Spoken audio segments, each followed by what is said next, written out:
Small stories. నేను రమణి. ఇది నిజమేనా?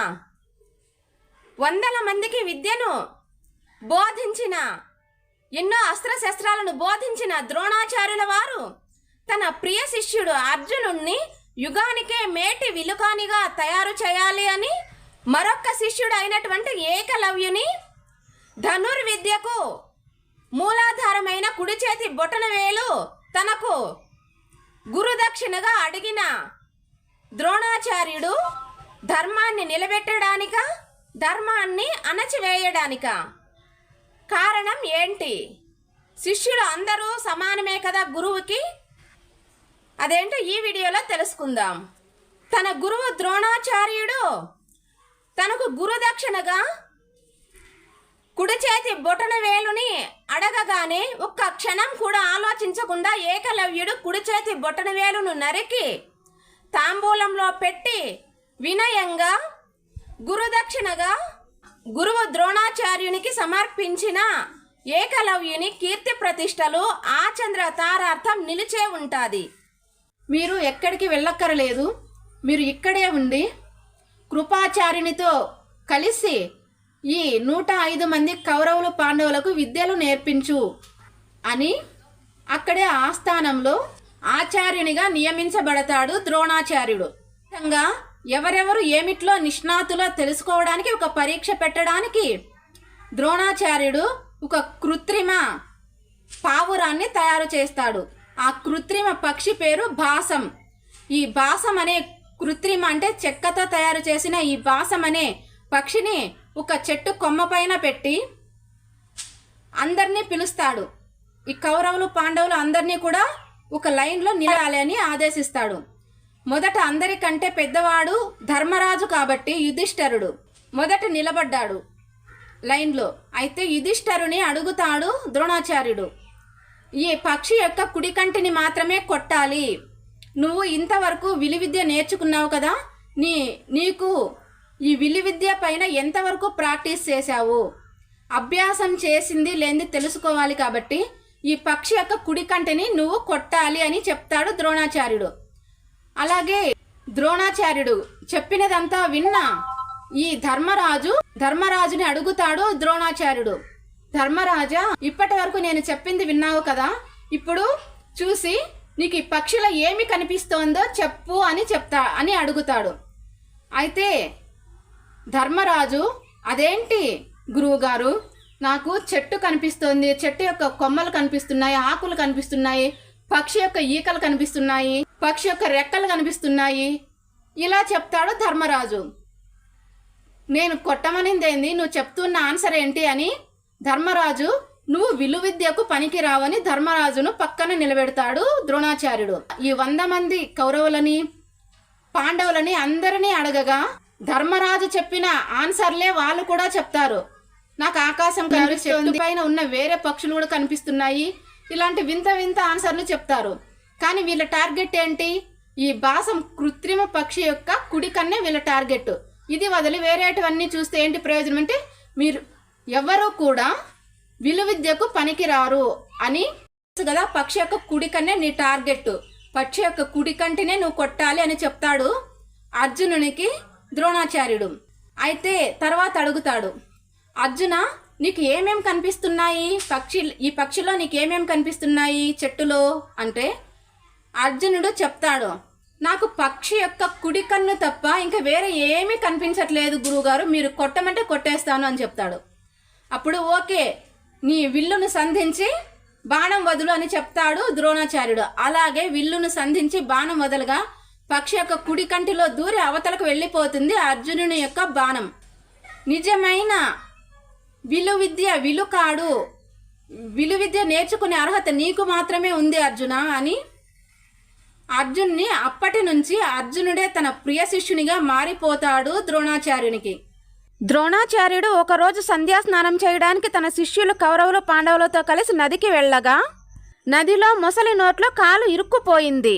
మొసలి నోట్లో తన కాలు ఇరుక్కున్న ద్రోణాచార్యుడు భరించలేనంత నొప్పితో గట్టిగా అరుస్తూ ఉన్నారు. అయితే ఈ 105 మంది కౌరవులు పాండవులు కూడా అక్కడికి వస్తారు. ఏమి జరిగింది గురువు గారు అని అడుగుతారు.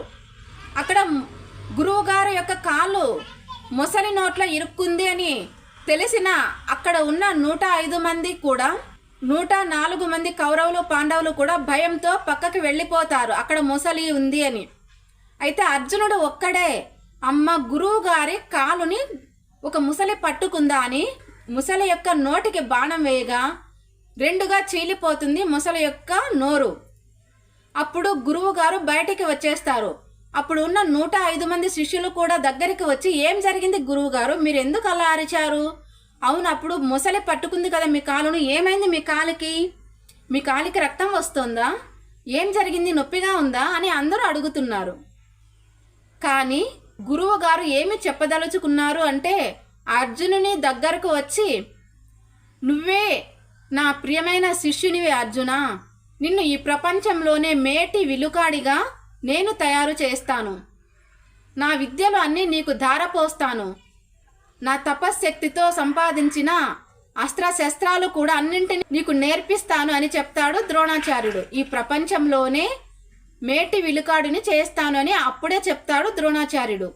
ఎందుకంటే అందరూ పారిపోగా అర్జునుడు ఒక్కడే ఒక ముసలితో పోరాడటానికి, గురువుగారి కోసం ఒక ముసలితో పోరాడటానికి సిద్ధపడ్డాడు. అది చిన్న పిల్లలు కదా, చిన్న వయసు కదా, అప్పటికే అంత శ్రద్ధ ఉంది, అప్పటికే విలువిద్య పైన కూడా అంత పట్టు ఉంది అర్జునునికి. అంటే గురువుగారైన ద్రోణాచార్యునికి ఇలా చెప్పాలి అనిపించింది. ఈ అర్జునుని క్రమశిక్షణ, మాట తీరు, వినయ విధేయతలు ఒకటే కాదు, పౌరుషం, రోషం, ఈ యుద్ధం చేసే అటువంటి ఒక ధైర్యం, ఇవన్నీ కలగలిపి ఉన్న అర్జునుడు అంటే ద్రోణాచార్యునికి చాలా ఇష్టం.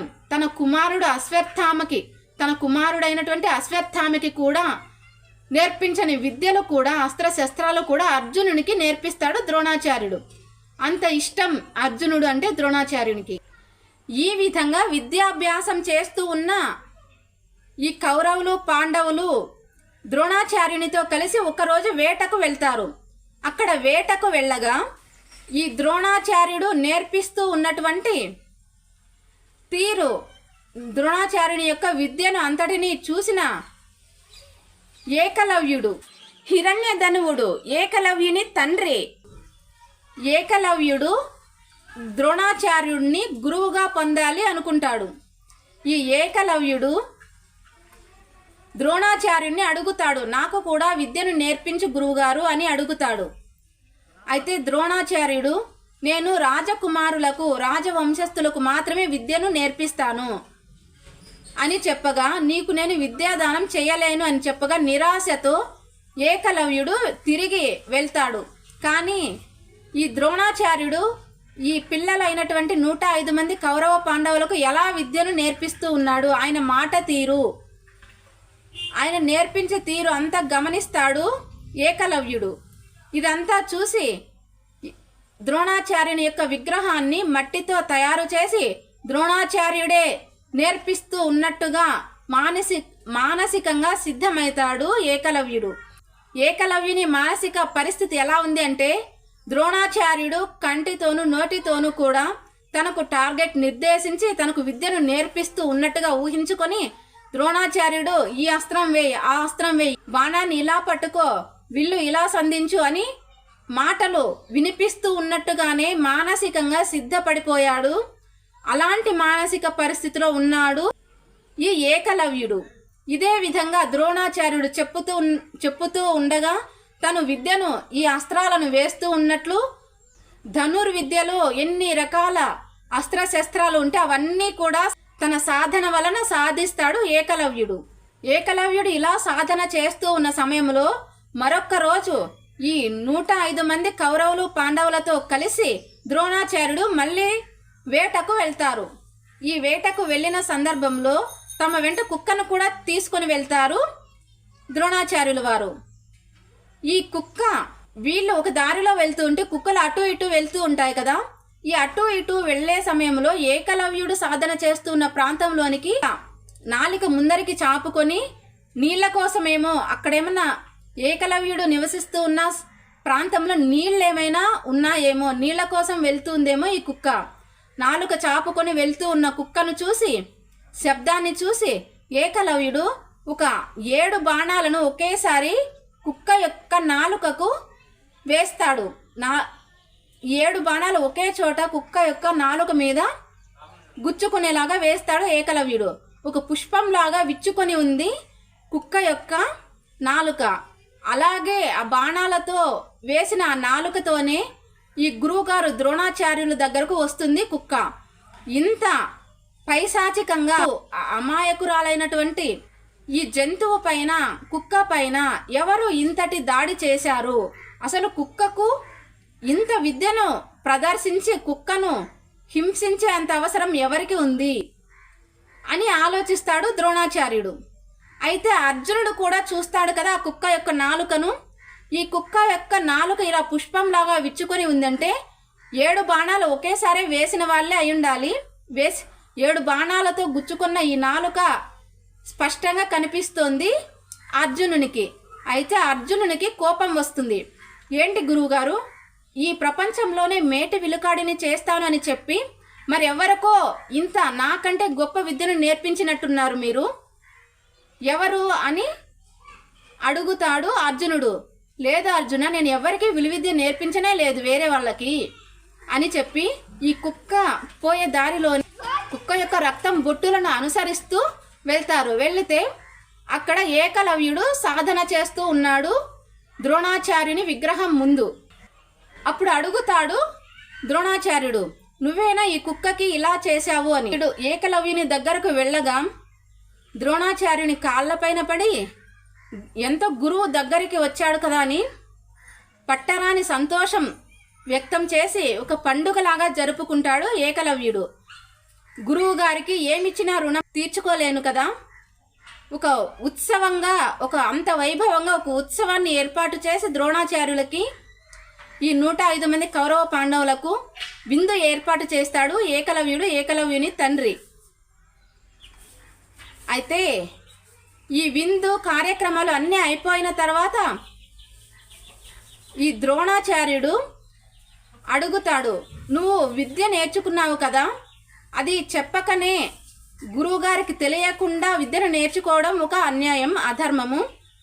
అయితే విద్యను నువ్వు ఎలా నేర్చుకున్నావంటే నువ్వు చెప్పడం ద్వారానే, నువ్వు బాణం వదులు అని చెప్పిన తర్వాతనే నేను ఈ విధంగానే ప్రాక్టీస్ చేశాను, ఈ విధంగానే సాధన చేశాను, ఇది దొంగతనం ఎలా అవుతుంది అని అడుగుతాడు ఏకలవ్యుడు. సరే అప్పుడు నేను నువ్వు గురువుగా అంగీకరిస్తున్నావు కదా అంటాడు ద్రోణాచార్యుడు. అవును గురువు గారు, మీరే నా గురువు అని చెప్తాడు. అప్పుడు నాకు గురుదక్షిణ ఇవ్వాలి కదా అంటాడు ద్రోణాచార్యుడు. నా ప్రాణాన్ని ఇవ్వమన్నే ఇస్తాను, నేను ఎన్నో అస్త్రశస్త్రాలను నేర్చుకున్నాను, అంతే చాలు నాకి. ఏకలవ్యుడు మీరు ఏమడిగినా ఇస్తాను అని చెప్పగానే ద్రోణాచార్యుడు నీ కుడి చేతి యొక్క బొటనవేలుని నాకు గురుదక్షిణగా ఇవ్వమని అడుగుతాడు ద్రోణాచార్యుడు. అలాగే ఒక్క క్షణం కూడా ఆలోచించకుండా తన బొటనవేలును కత్తిరించి ద్రోణాచార్యునికి తాంబూలంలో పెట్టి ఇస్తాడు ఏకలవ్యుడు. అయితే ఇది నేను ఏ ఉద్దేశంతో అడిగినా కూడా నీ త్యాగము అనిర్వచనీయమైనది, చరిత్రలో నిలిచిపోతుంది. ఏకలవ్యుని యొక్క గురుదక్షిణ ఇవ్వడంతో ఏకలవ్యుని పేరు ఆచంద్ర తారార్థం చెరిగిపోదు అని చెప్తాడు ద్రోణాచార్యుడు. అయితే ఈ సందర్భాన్ని ఒక్కొక్కరు ఒక్కోలాగా చెప్తారు.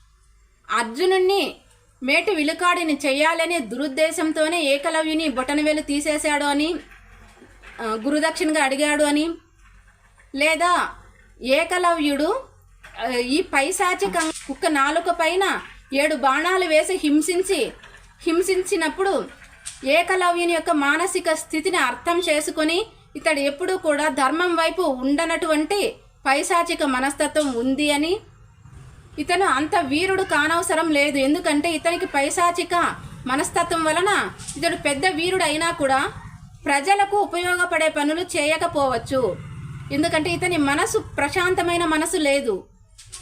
ఒక అమాయకమైన జంతువు కుక్కను ఇంత బాధ పెట్టినవాడు రేపు ప్రజలను, ఇతడు పెద్ద మహావీరుడైతే ప్రజలను ఎలా కాపాడుతాడు?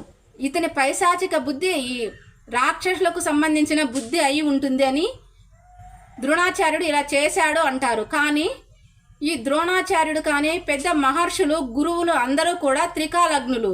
వాళ్ళకు తపశ్శక్తితో వారి మనస్తత్వాన్ని కనుక్కుంటారు, వారి భవిష్యత్తును కనుక్కుంటారు. కాబట్టి ద్రోణాచార్యుడు అన్ని విధాల ఆలోచించే ఈ గురుదక్షిణ ఏకలవ్యుని దగ్గర బొటనవేలు, కుడి చేతి బొటనవేలు అడిగాడు అని కొందరు అంటారు. ఇది చరిత్రలోని వాస్తవం. ఏంటంటే ఎవరెవరికి తోచినట్టు వాళ్ళు ఆలోచించుకోవచ్చు. హిరణ్యధనువుడు ఏకలవ్యుని తండ్రి జరాసంధుడు అనే ఒక దుర్మార్గపు రాజు యొక్క కొలువులో పని చేస్తూ ఉంటాడు. ఈ జరాసంధుడు ఎవరు అంటే దుర్యోధనునికి అత్యంత ప్రియమైన ఒక మహారాజు. ఇవి అన్నీ కూడా ద్రోణాచార్యుడు త్రికాలగ్నుడు. ముందు మహర్షులందరూ కూడా, గురువులందరూ కూడా ఇప్పటి ఈ క్షణంలో మంచి చెడును గూర్చి కాకుండా 3 కాలాలలో మంచి చెడును గూర్చి ఆలోచించే వాళ్ళే గురువులు, ఋషులు, మునులు. వీరందరూ కూడా ఈ విధంగా తను నేర్పించకపోయినా తన విగ్రహం ముందు తను బోధించినట్టుగా మనసులో అనుకొని విద్యను, ఎన్నో అస్త్రశస్త్రాలను విద్యను నేర్చుకున్న ఏకలవ్యుని దగ్గర తను బొటనవేలు అడగడం ఎంతవరకు రైటు, ఎంతవరకు తప్పు అనేది అందరికీ ఎవరెవరి ఆలోచన వాళ్ళది, ఎవరెవరి అభిప్రాయం వాళ్ళది. అన్నీ ఇప్పుడు మహర్షుల గురించి, గురువుల గురించి మనకు తెలుసు కాబట్టి వాళ్ళు పుణ్యానికే ఏ పని చేయరు. ఒక పని చేశారు అంటే దానికి ఎన్నో కారణాలు ఉంటాయి. కాబట్టి ఎవరిని నిందించాల్సిన అవసరం లేదు. అయితే అర్జునునికి ఏకలవ్యుని మీద కక్ష కాదు, లేదా ఈ ద్రోణాచార్యుడు తననే మేటి విలుకాడుగా, ఈ యుగానికే మేటి, ఈ ద్వాపర యుగానికే మేటి విలుకాడుగా అర్జునున్నే చేస్తాను అని మాట ఇచ్చిన ద్రోణాచార్యుడు, ద్రోణాచార్యుని శిష్యుడే తనకంటే ఇంకా గొప్ప విద్యలు నేర్చుకున్నవాడు ఏకలవ్యుడు ఉన్నాడు. కాబట్టి మరి నాకు ఇచ్చిన మాట ఏంటి? నేను మేటి విలుకాడుని కావాలని అర్జునుడు ఎప్పుడు అడగలేదు ద్రోణాచార్యుని. ద్రోణాచార్యుడే మెచ్చుకొని మేటి విలుకాడుని చేస్తాను అని చెప్పాడు. కానీ తనకంటే గొప్ప విద్యలు అంటే శబ్దభేరి అనే ఒక అస్త్రం కానీ ఆ విద్యను కానీ వినే ఉండడు, నేర్చుకునే ఉండడు అర్జునుడు అప్పటిదాకా. అయితే రాను నేర్పించేవాడేమో ద్రోణాచార్యుడు. అంటే ఇప్పటికే ఇంతకు ముందుగానే శబ్దభేరిని వేసి కుక్కకు ఒక పుష్పంలాగా 7 బాణాలను ఒకే చోట గుచ్చుకునేలాగా వేసిన ఏకలవ్యుడు తనకంటే మేటి విలుకాడు అని అర్జునుడు గ్రహించాడు అప్పటికి. ఆ తర్వాత నేర్చుకోవడం కథ వేరే. కాబట్టి అప్పటికి అలా ఫీల్ అయ్యాడు. అప్పటికి అలా అర్జునుడు అభిప్రాయపడ్డాడు. ద్రోణాచార్యుడు నా ముందు ఊరికి నటించాడా, అబద్ధం చెప్పాడా, ఎందుకు ఇలా చేస్తున్నాడు, నాకు తెలియని విద్యలో ఇంకొక బాలునికి నేర్పించాడు కదా అని బాధపడ్డాడు. అంతేకాని ఏకలవ్యుని పైన కక్ష కాదు, శత్రుత్వం కాదు. ఈ విధంగా కౌరవులు, పాండవులు ఎంతో సంతోషంగా ఆడుతూ పాడుతూ విద్యలు అన్నీ నేర్చుకుని పెరిగి పెద్దవారు అవుతూ ఉంటారు. Thank you friends. మరో కొత్త వీడియోతో మళ్ళీ కలుద్దాం. ఈ వీడియో మీకు నచ్చినట్లయితే please like, share and subscribe. ఖచ్చితంగా ఈ వీడియో ఎలా ఉందో మీ అభిప్రాయాలను కామెంట్స్ రూపంలో తెలియచేయండి.